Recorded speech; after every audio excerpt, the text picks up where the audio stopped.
Et là, son ex m'envoie un message. Elle me dit, c'est bon, j'ai déposé plainte au commissariat. Elle m'envoie 2 screenshots. Dans le screenshot, on voit bien qu'elle parle à un policier. On voit également la photo du passeport de mon pote avec le dépôt de plainte en taille. Et le policier répond, je m'en occupe demain matin. Salut YouTube. Bon, aujourd'hui, nouvelle vidéo. Je vais vous raconter une histoire, l'histoire d'un pote à moi. C'est une histoire 100% vraie, hein. Et cette fois-ci, c'est pas une histoire de fille de bar ou de fille de massage. Enfin, voilà, un travail tout à fait normal. On va en revenir. Et malheureusement pour lui, il est tombé sur une fille un petit peu folle. Ben, avant de continuer cette vidéo, une petite pub. Si jamais vous souhaitez apprendre le taille.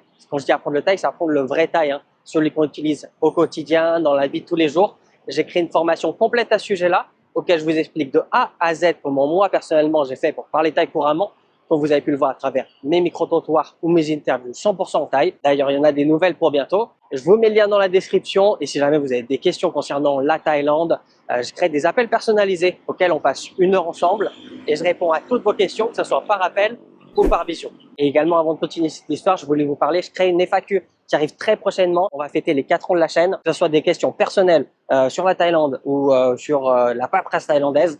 Mettez tout ça en commentaire, j'y répondrai. Alors, fin de cette petite pub. Donc, comme je vous disais, c'est une histoire d'un ami à moi, quelqu'un que je connais. On s'est rencontrés plusieurs fois et il m'a expliqué toutes ces mésaventures parce que malgré lui, j'ai été un petit peu impacté. Vous allez le comprendre un peu plus tard. Donc déjà, on va remettre les choses dans le contexte. Donc, c'est un ami, il est français. On va pas donner son nom pour respecter son intimité et également celui de son ex. Ils se sont rencontrés sur les réseaux sociaux, pas sur une appli de rencontre, non, vraiment sur les réseaux sociaux, Instagram, Facebook, vous voyez le genre. Et c'est une fille, comme je vous disais, totalement normale. Elle a un travail, elle a un plutôt bon salaire, elle a une voiture neuve, elle n'est pas dépendante financièrement. Elle subvient d'elle-même à ses propres besoins. Donc, elle n'est pas avec lui pour l'argent. Pas du tout. Si elle est avec lui, c'est parce que voilà, ils se plaisent, ils sont bien trouvés, on va dire. Autre point important de cette vidéo, c'est qu'elle ne cherche pas la lumière. Voilà, jamais elle lui a dit « je veux être sur tes réseaux, je veux que tu me mettes en photo, je veux que tu me mettes en story ». Non, elle cherche pas la lumière, elle lui demande rien, il fait ce qu'il veut et c'est quelqu'un qui préfère voilà, ne pas afficher sa copine, même si ça fait plusieurs temps qu'ils sont ensemble. Parce qu'on va le voir, ils auront plus d'1 an et demi, 2 ans de relation, ce qui est plutôt long en Thaïlande. La relation se passe bien, ça fait plusieurs mois qu'ils sont ensemble. Et je ne sais pas si vous connaissez les groupes de Thaï qui checkent les étrangers, mais ils se retrouvent sur un de ces groupes. Donc, je vous explique rapidement si vous ne connaissez pas. En fait, si vous voulez, c'est un groupe Facebook Thaï avec, je ne sais pas, des dizaines de milliers de membres et les personnes checkent le credit score, on va dire, de ces étrangers. Donc, une fille Thaï met un post, elle met la photo du mec, elle écrit « Est-ce que vous connaissez cet étranger? Est-ce que vous l'avez déjà daté? Comment ça s'est passé? Est-ce que c'est quelqu'un de sérieux ou non ?» Et après, vous avez plein de commentaires qui vous disent « Oui, moi je l'ai daté, moi j'ai eu ci, j'ai eu ça. » Il y a beaucoup de diffamation dans ce genre de groupe. En Thaïlande, ça peut arriver de se retrouver sur ce genre de groupe. Lui, il est au courant, hein, il sait que ça existe. Et malgré lui, le fait qu'ils soient en couple depuis plusieurs mois déjà, il se retrouve sur ce genre de groupe. Alors bien entendu, c'est pas lui qui est dans le groupe et qui a vu le post. En fait, c'est sa copine qui est inscrite dans ce groupe pour voir un petit peu les messages. Et puis, elle a trouvé sa photo. Et donc, elle lui a montré, tiens, regarde ce que j'ai vu. Tu es sur le groupe d'étrangers, regarde les commentaires. Ça dit, voilà, tu as déjà daté celle-ci, tu as fait ça à celle-là, etc. Et lui, il tombe de haut, il se dit, mais non, mais c'est jamais arrivé, je la connais pas, c'est qui cette personne, laisse-moi lui parler, faut que j'éclaircisse les choses. Et sa copine dit « Non, t'inquiète pas, tu sais quoi, je te crois sur parole, je vais m'en charger et je vais lui demander qu'elle supprime son post. » Donc elle s'en charge et 1-2 jours après, le post a été supprimé. Il se passe quelques temps et puis ça lui trotte dans la tête. Il se dit « Putain, mais j'aimerais bien savoir qu'est-ce qui s'est passé, pourquoi cette personne a posté ça et surtout, qu'est-ce que sa copine a dit à elle pour qu'elle supprime son post. » C'est quand même un petit peu étrange. Donc, il va voir sa copine, il lui dit voilà, j'aimerais bien voir les messages que tu as envoyés, j'aimerais bien savoir ce que tu as dit, ce qu'elle t'a dit surtout, et comment tu as fait pour qu'elle supprime son post. Et puis, elle lui répond non, mais t'inquiète pas, j'ai tout géré, je veux pas que tu te mêles de ça, on est en couple, on est là pour s'entraider, je me charge de ce genre de problème, et toi, vis ta vie, passe à autre chose. Donc, mon pote, lui, il se dit bon, elle est sympa, j'aimerais bien savoir, mais voilà, j'ai pas envie de forcer la chose, je vais pas créer une embrouille juste pour ça, elle m'a aidé, je devrais la remercier pour ça. Et puis, quelques mois se passent et une nouvelle fois, quelqu'un poste, un profil différent, hein, poste, j'ai déjà daté ce mec, j'aimerais bien en savoir plus sur lui, est-ce que vous pouvez me raconter vos expériences, est-ce que c'est quelqu'un de sérieux ou non? Et encore une fois, lui, il n'est toujours pas dans le groupe, c'est sa copine qui est dessus et c'est sa copine qui va vers lui et lui dit « C'est quoi cette personne? Elle dit qu'elle te parle, est-ce que c'est vrai? Voilà, elle crée une embrouille sur ça. Et lui, il répond, pareil, encore très surpris. Non, mais je parle à personne. C'est qui cette personne? Laisse-moi voir la photo. Ça me dit rien. Le profil est bizarre parce qu'en fait, c'est un nouveau profil. Il y a 3-4 photos qui datent de 3-4 jours et rien d'autre. Il y a 2-3 likes, mais c'est pas un profil normal. Surtout que sur la photo de profil, c'est une fille plutôt séduisante. Et en général, les filles séduisantes, elles ont beaucoup d'amis, beaucoup de likes, beaucoup de commentaires. Et ça, c'est un petit peu bizarre. Et là, il commence à se poser quelques questions. Là, il dit, je vais m'en charger, j'aimerais bien savoir ce qu'il en est. T'en charge pas cette fois-ci, laisse-moi le faire. Encore une fois, sa copine lui répond, non mais t'inquiète pas, comme je t'ai dit la dernière fois, on est ensemble, on est une équipe, je vais m'en charger, je vais lui parler, je sais mieux parler taille que toi, parce que je vous l'ai pas dit, mon ami parle taille, je sais mieux parler taille que toi, je suis une fille, je vais plus facilement comprendre et la persuader de supprimer son poste. Il se passe 1-2 jours, le poste a essayé de supprimer, il avait essayé d'envoyer un message à la personne qui a posté et elle n'a pas répondu. Et encore une fois, sa copine a tout réglé. Et quand il lui demande « Est-ce que je peux voir les conversations? J'aimerais vraiment savoir ce que vous dites. » Sa copine lui dit « Non, t'inquiète pas, de toute façon, j'ai déjà supprimé les conversations. Tu pourras pas voir et je m'en charge. J'ai pas envie que tu te prennes la tête pour ça. » Donc mon pote, lui, ça lui trotte dans la tête. Il regarde les conversations, il voit la personne, parce que comme je vous avais dit, il lui a envoyé un message, mais elle n'a pas répondu. Elle voit le profil, c'est marqué Facebook User. Ça veut dire en fait que la personne qui a mis ce post a supprimé son profil ou elle l'a bloqué, ce qui est probable. Hein. Donc, ce qu'il fait, c'est qu'il envoie un message à un pote à lui, il se connecte sur un autre compte à lui également et il check si le profil existe parce qu'il se rappelle du nom, du prénom. Donc, il peut facilement checker ça et malgré ses recherches et les recherches de son pote, ils n'ont pas retrouvé ce profil. Et ça aussi, c'est quelque chose d'extrêmement bizarre parce que voilà, pourquoi une personne crée un faux profil, met une photo de lui et demande des choses, dit des mauvaises choses et disparaît comme ça du jour au lendemain. Surtout que c'est pas la première fois. C'est en l'espace de quelques mois, c'est déjà 2 posts, ce qui est assez énorme quand même. Même si ça arrive dans ce genre de groupe, 2 fois en quelques mois, c'est énorme. Mais voilà, il passe à autre chose. La relation suit son cours avec sa copine, bien entendu. Il n'y pense plus. Ça fait déjà plus d'1 an qu'ils sont ensemble. Et de temps en temps, sur Instagram, il reçoit des DM un petit peu bizarres. Il reçoit des messages de filles avec une belle photo de profil. Par contre, des profils un petit peu bizarres. Il n'y a que 3-4 photos. Il n'y a pas beaucoup de likes. Il y a une dizaine de likes. Il n'y a pas beaucoup de followers, elle suit pas beaucoup de personnes. Et parfois, il reçoit des messages « Hey, je t'ai vu à Siam Square ce jour-là, j'ai retrouvé ton profil par hasard, j'aimerais bien apprendre à te connaître, est-ce que tu es célibataire ?» Lui, il répond pas du tout. Il se dit « Ça m'intéresse pas, je trouve ça bizarre également. » Le compte paraît totalement louche et surtout, on est à Bangkok. Hein. Bangkok, c'est 50 millions d'habitants, je crois. Je sais plus exactement, mais c'est énormément de personnes. Les chances pour que tu croises quelqu'un et après tu le retrouves sur les réseaux et en plus tu le DM, venant d'une fille séduisante, les chances sont très très faibles. Autant à Pattaya, Phuket, ça peut arriver, mais à Bangkok, les chances sont plus que minimes. Il décide de pas répondre, il passe à autre chose, il se dit voilà c'est peut-être normal, c'est peut-être ma meuf qui me teste. En vrai il sait pas trop, mais il préfère ne pas y penser. Concernant sa relation, comme je vous disais, ça fait plus d'1 an qu'ils sont ensemble. Voilà, comme dans toutes les relations, il y a des hauts, il y a des bas, mais il y a une chose qui retient son attention, c'est qu'à chaque fois qu'ils ont une dispute et qu'il veut la faire sortir, parce qu'il a besoin d'être seul, parce qu'il veut faire un break, qu'il veut se séparer, il n'arrive jamais à la faire sortir. Vraiment jamais. C'est-à-dire, même quand elle va travailler, comme je disais, elle a un travail. Parfois, elle va ne pas aller à son travail juste pour rester avec lui parce qu'ils sont en embrouille et faire la nature morte, alors qu'il lui demande de partir. Il dit qu'il va appeler la police pour qu'elle parte. Elle part pas. Et parfois, elle va au travail, elle revient comme si de rien n'était. Elle sonne à la porte, elle veut rentrer, comme s'il n'y avait eu aucune embrouille avant ça. Il y a ça qui lui fait tilter, qui lui fait réfléchir. Il se dit, voilà, ça c'est un red flag par exemple. Ils discutent, ils arrivent à retrouver un terrain d'entente, ils se réconcilient, ils se remettent ensemble et tout redevient comme normal en fait. Et un jour, alors que ça faisait des mois qu'il ne s'est plus retrouvé sur ce groupe, sa copine lui montre la photo et dit « Tiens, je t'ai retrouvé sur le groupe, avoue-le, tu parles à d'autres filles, pourquoi elles postent ça, pourquoi dans les commentaires ?» Il y a des filles qui disent qu'elles te connaissent, qu'elles te parlent. Et lui, encore une fois, il n'a rien fait. Pour lui, c'était la fois de trop. Il est en train de se dire, attends, mais ça fait la 3e fois que je me retrouve sur ce groupe, alors que les gens, ça fait des années, ils sont là, qui datent à droite, à gauche, et ils se retrouvent peut-être 1 fois, 2 fois en 10 ans sur ce genre de groupe.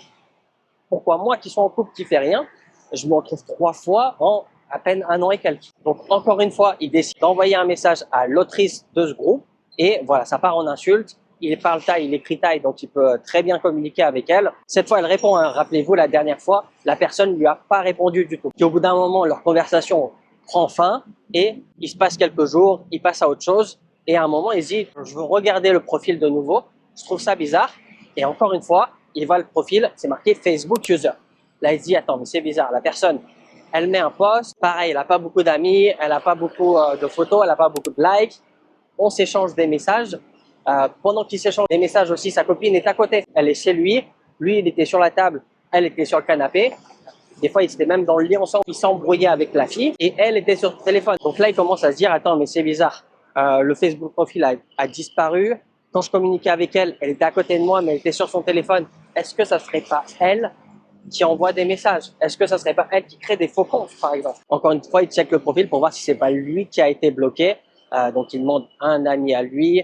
Il regarde également avec ses autres profils. Et user not found. Impossible de retrouver ce profil. Alors que cette fois, il paraissait beaucoup plus vrai. Voilà, elle répondait, ils sont embrouillés par message. Mais c'est quand même bizarre que le profil disparaisse et surtout qu'elle est sur son téléphone pendant qu'ils échangent entre eux. Et c'est là où il se dit, franchement, il n'y a plus de doute, c'est elle qui est derrière tout ça. Après, il commence à recoller les morceaux, à remettre les pièces dans le puzzle. Et il se dit, attends, mais à chaque fois que je me retrouve sur ce groupe, c'est quand on s'est embrouillé il y a quelques jours. Je parlais plus, elle était au travail, j'étais chez moi. Et on se remet à se parler et je me retrouve sur ce genre de groupe à chaque fois. Et ça, c'est plus que bizarre. Donc pour lui, c'est suffisant, il est sûr de lui. C'est elle qui est derrière tout ça. C'est elle qui est derrière les faux profils, les posts, les embrouilles, les messages. Il n'y a aucun doute. Vraiment, il se dit, cette personne, elle est bizarre, elle est dangereuse même. Donc il décide de la quitter. Malgré, comme je vous disais, c'est difficile à faire partir, il se sépare, elle arrive à rentrer chez elle et lui se retrouve tout seul chez lui. Il part en vacances même dans d'autres provinces. Il a plus du tout de nouvelles d'elle. Sauf qu'un jour, en scrollant, il tombe sur les réseaux sociaux et il voit qu'elle a posté un post. Elle a posté une vidéo auquel elle explique pourquoi elle s'est séparée de mon pote. Et elle dit, voilà, il m'a trompé, une nouvelle meuf. Et pour lui, c'est trop. Vraiment, ça lui prend au cœur. Elle est complètement folle. Elle raconte des mensonges. Donc, qu'est-ce qu'il fait? Lui, il regarde la story, parce que de temps en temps, il regardait les stories de son ex. Et à un moment, il a vu qu'elle était en train de manger avec un mec et elle lui a tenu la main. Il prend le screenshot à ce moment-là et il répond en commentaire sous la vidéo. Il écrit qui est-ce qui est vraiment en couple. Moi, j'ai personne. Par contre, toi, on voit bien sur ta story qui est publique que tu as trouvé quelqu'un d'autre. Il laisse la photo, il écrit ça et il lui parle plus. Il arrête totalement. Il se passe quelques jours et il reçoit un message d'elle. Il lui dit oui, la personne que tu as mis en photo, il est pas content. Tu respectes pas la vie privée. Il va porter plainte contre toi. Lui, il commence un petit peu à avoir chaud. Puis il se dit, c'est quoi, je vais la bloquer et je vais passer à autre chose. Donc il la bloque. Il se passe quelques jours, quelques semaines. Entre-temps, il rentre en France en vacances et je reçois un message de cette fille, son ex. Alors, ce qu'il faut savoir, c'est que moi, je la connais pas du tout, son ex. Je l'ai aperçu, ou plutôt, elle m'a aperçu parce qu'un jour, j'étais allé manger avec lui. On était, je crois, c'était à Hémisphère. On mange ensemble. Puis on finit de manger. Il dit, ouais, ma copine, elle est arrivée à Hémisphère. Je vais la rejoindre. Et puis, on se quitte à ce moment-là, on finit de manger, on se quitte, il va la rejoindre et moi, je rentre chez moi et j'ai même pas le souvenir de l'avoir croisée. Vraiment, peut-être elle m'a vu de loin, mais sa tête, je m'en souviens pas. Je pense vraiment que je l'ai jamais vue. Enfin bref, j'ai quand même reçu un message d'elle et elle me dit ça. Salut, c'est machin, c'est l'ex de mon ami. Est-ce que tu pourrais lui dire d'arrêter d'ignorer mes messages? C'est très important. Il risque d'avoir des gros problèmes. Ça va finir au poste de police et de la diffamation. Donc, s'il te plaît, envoie-lui un message et dis-lui de prendre les choses au sérieux parce que ça va aller loin. Alors, ce qu'il faut savoir, c'est que c'est un ami à moi, mais c'est pas un ami super proche. On s'est vu 2-3 fois. On s'envoie des messages de temps en temps pour se raconter quoi de neuf. Mais voilà, on n'est pas meilleurs potes. On n'est pas là à se raconter nos problèmes de couple, nos problèmes dans la vie ou quoi. Il m'a rien dit. Pour moi, il est toujours en couple avec elle. Mais voilà, c'est un ami à moi. Je m'inquiète un petit peu pour lui. Donc, ce que je fais, c'est je réponds à son ex. Je lui dis, OK, je vais voir ça avec lui. Donc, je lui envoie un message. Je fais, salut, quoi de neuf? Qu'est-ce qui se passe? Il m'a contré un de neuf. Là, franchement, je suis en France. Je rentre bientôt en Thaïlande. Et je lui dis, j'ai reçu un message de ton ex apparemment. Et je lui envoie le screenshot du message. Et là, il m'envoie un long vocal. Il me dit, voilà, c'est une folle. Il commence à me raconter toute l'histoire que je vous ai racontée. Comme quoi, elle a créé des faux profils. Elle a mis des fausses photos, elle fait des conversations avec lui-même. Tout ce que je vous ai raconté, c'est ce qu'il m'a raconté. Et il me dit, ignore ces messages parce qu'elle est vraiment folle. Et si tu commences à lui répondre, elle va pas s'arrêter. Elle a rien à faire de sa vie. Donc moi, ce que je fais, c'est je réponds plus. Et il se passe 1 heure après son dernier message. Elle m'envoie un message, elle me fait, attention, ne crois pas à tout ce qu'il va te dire. Il va déformer la vérité, il va me faire passer pour la mauvaise personne. Donc fais bien attention. Et là, je suis en train de me dire, mais attends, pourquoi elle me dit ça à moi? Moi, je la connais pas, je l'ai jamais rencontrée. Qu'est-ce qu'elle en a à faire de mon avis sur elle? Vraiment, on va jamais se revoir dans la vie. Bon, quoi que c'est tellement grand, je sais pas à quoi elle ressemble. Enfin, je la vois en photo, mais j'ai pas une mémoire des visages. Du coup, même si on se revoit, je pourrais pas la reconnaître. Donc, qu'est-ce qu'elle en a à faire de mon avis? Donc, pour moi, ça fait déjà un premier tilt. C'est pas normal qu'elle m'envoie ça. Déjà, c'est pas normal qu'elle m'envoie ce message de m'occuper de ses affaires alors que j'ai rien à voir dans tout ça et je la connais pas surtout. Et en deuxième, c'est pas normal qu'elle me dise de pas le croire et voilà, d'avoir confiance en elle alors que je la connais pas, c'est pas ma pote. Donc, qu'est-ce qu'elle en a à faire de mon avis? Donc là, je me dis, il a vraiment raison. Et du coup, je réponds plus à cette femme. Il se passe une petite semaine et elle m'écrit, alors quoi de neuf? Est-ce que tu as eu des nouvelles de mon ami? Elle voit que je réponds pas. Quelques heures après, elle m'envoie, on a déposé plainte à la police et elle m'envoie les screenshots de la conversation avec un policier. On voit un homme en tenue d'uniforme, police, et écrit adjudant, caporal, je sais pas exactement à quoi ça correspond. Et le nom Toon, c'est son prénom apparemment. Dans leur conversation, on voit le screenshot du passeport de mon ami, c'est son vrai passeport. Hein. On voit également les informations personnelles, donc tout ce qu'il y a dans le passeport, hein, nom, prénom, date de naissance, date d'expiration, adresse. Et après, on voit un autre screenshot, c'est un dépôt de plainte. Alors, pour vous expliquer un peu comment ça se passe en Thaïlande, c'est on va au commissariat, on dépose une plainte et les gens écrivent à la main la date, la raison de la plainte, le nom de la personne et après, les gens signent. Sauf que ce qui est bizarre, c'est un vrai screenshot de la plainte. Par contre, tout est flouté. Toutes les informations manuscrites uniquement sont floutées. Et ça, je trouve ça extrêmement bizarre. C'est-à-dire, je peux pas voir la date, je peux pas voir les raisons de la plainte, pourquoi elle a porté plainte, et je peux pas voir les noms et qui a signé. Et ce screenshot, ça se voit que ça a été envoyé par le compte du policier. C'est pas elle qui l'a envoyé. Ça veut dire, le policier, en fait, il a que ça à faire. Il va prendre en photo le dépôt de plainte avec son téléphone. Et il va s'amuser à flouter un par un les informations. C'est bizarre, il n'a pas que ça à faire. Pourquoi il ferait ça? Et deuxième chose bizarre que je me dis, c'est pourquoi c'est lui qui envoie les screenshots et pourquoi c'est pas elle? Parce que normalement, c'est elle qui envoie les choses et il dit je vais checker. Là, c'est lui-même qui a tout envoyé et qui dit je check ça demain matin. Donc ça, c'est la deuxième chose bizarre que j'ai vue. La troisième chose bizarre, c'est l'heure. C'est à 2 heures du matin. Qui est-ce qui va répondre à 2 heures du matin? Et là, vous allez me dire peut-être qu'il travaille de nuit, le policier. Sauf que non, parce qu'il dit je vais checker ça demain matin. Donc, s'il travaille de nuit, il check ça tout de suite ou c'est ça bientôt. Il dit pas demain matin à 2 heures du mat s'il commence à 8 heures. Ça n'a pas de sens. Donc, même si j'ai pas envie qu'il s'inquiète, je lui envoie le screenshot, je lui dis voilà ce qu'elle m'a envoyé. Je lui ai pas répondu à son ex, hein, mais je lui envoie le screenshot, voilà ce qu'elle m'a envoyé. Je lui ai pas répondu, mais je voulais te tenir informé. Après, elle me dit elle est totalement folle. Est-ce que tu penses que c'est vrai? J'aimerais bien savoir ce que tu penses. Et je lui dis mon avis. Je lui dis d'après toute l'histoire que tu m'as racontée, et des incohérences que je trouve dans le screenshot qu'elle m'envoie, c'est-à-dire le policier envoie lui-même la photo de passeport et le policier envoie lui-même la dépôt de plainte. Il a pris le temps de tout flouter et dit qu'il va checker demain matin à 2 heures du matin. Pour moi, c'est extrêmement bizarre, surtout que tu m'as dit elle crée des faux comptes pour écrire des fausses choses, pour créer des fausses conversations. Donc pour moi, ça c'est fake. Si je serais à ta place, je m'en inquiéterais pas. Après, voilà, je suis pas devin, c'est juste mon instinct. Et d'après ce qu'il m'a raconté, sinon mon avis, il a pas plus de valeur que l'avis de quelqu'un d'autre. Enfin bref, donc j'échange avec lui. Entre-temps, je reçois des messages d'elle et elle écrit « Oui, je suis sûr qu'il a raconté plein de mauvaises choses sur moi. Ne le crois pas. Les choses vont aller loin. Dis-lui de me contacter rapidement. » Voilà, je dis à mon pote ce qu'elle m'envoie et on discute de ça. Et je lui dis « Moi, je serai à ta place. Je ne répondrai pas. Elle a l'air totalement folle. Ce qu'elle envoie, ça a l'air incohérent. Encore une fois, elle me dit de pas te croire que j'ai confiance en elle alors que je la connais pas et pourquoi elle voudrait que je croie plus elle que l'autre alors que je vais jamais la voir. Enfin bref, pour moi, c'est extrêmement bizarre. Donc si je serais à ta place, j'ignorais, je la laisserais bloquer et je passerais à autre chose. Et ça tombe bien parce qu'il arrive bientôt en Thaïlande. Dans une semaine, il arrive en Thaïlande. Il écoute ce que je lui dis, il lui répond pas, il passe à autre chose et je lui dis de toute façon si elle a vraiment déposé une plainte, je pense que tu vas rapidement être contacté. Soit quand tu vas rentrer en Thaïlande, ils vont t'arrêter, ils vont te dire voilà, tu as tes comptes à rendre. Soit comme ils ont vraiment ton adresse dans ton condo actuel, tu vas recevoir des lettres ou des gens vont se déplacer pour aller te chercher. Donc il dit ok, je te fais confiance, je pense comme toi, je pense que c'est tout fake, elle a tout inventé. Du coup, je réponds pas. Il arrive en Thaïlande, aucun problème. Il m'envoie un message, on se capte, on mange ensemble, on parle de ça. Il me dit ouais, t'as raison. Ça fait déjà une semaine que je suis rentré en Thaïlande. J'ai aucun problème à l'aéroport. J'ai aucun problème dans mon condo. Je suis allé plusieurs fois au NITI, donc au Juristic Office. Ils m'ont rien dit de bizarre. Quand je suis allé chercher les colis, voilà. S'il y aurait vraiment quelque chose, le NITI le juristic office lui aurait dit oui, la police est passée, elle a donné une convocation, ou il serait même allé chercher directement. Et aujourd'hui, on est 6 mois après, il a toujours pas de problème, il a toujours plus de nouvelles de son ex. Je pense qu'elle est passée à autre chose.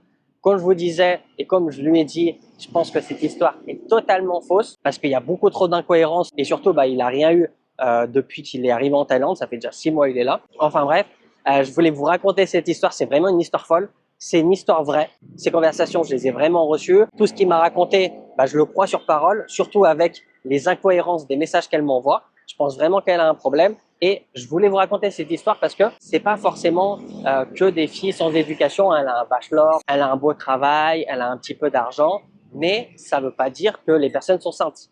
Il y a des personnes folles dans toutes les classes sociales, que ce soit la plus riche à la plus pauvre, à la moyenne. Donc je voulais vous raconter ça pour, voilà, faites attention à vous. Même si vous dites c'est une fille bien, elle est pas là pour mon argent, ça veut pas dire qu'elle est là et qu'elle vous veut du bien. Donc dites-moi en commentaire ce que vous avez pensé de cette histoire. N'oubliez pas de vous abonner à la chaîne si ça vous a plu. Encore une fois, si vous aussi voulez apprendre le thaï, lien dans la description. Si vous avez des questions concernant la Thaïlande, lien dans la description. Si vous voulez un appel ou suivre la formation expatriation, suivez-moi sur Instagram. Si c'est pas déjà fait, je fais des posts, je fais des stories. Voilà, c'est des choses différentes de ce que vous voyez sur YouTube normalement. Encore une fois, si vous avez des questions, là je prépare une FAQ, mettez-les en commentaire. Je fais la FAQ très rapidement. Mettez toutes vos questions, que ce soit des questions personnelles, des questions sur la Thaïlande, des choses qui vous passent par la tête. Mettez-les en commentaire, j'y répondrai dans la FAQ très rapidement. Et puis moi, je vous dis à la prochaine. Ciao!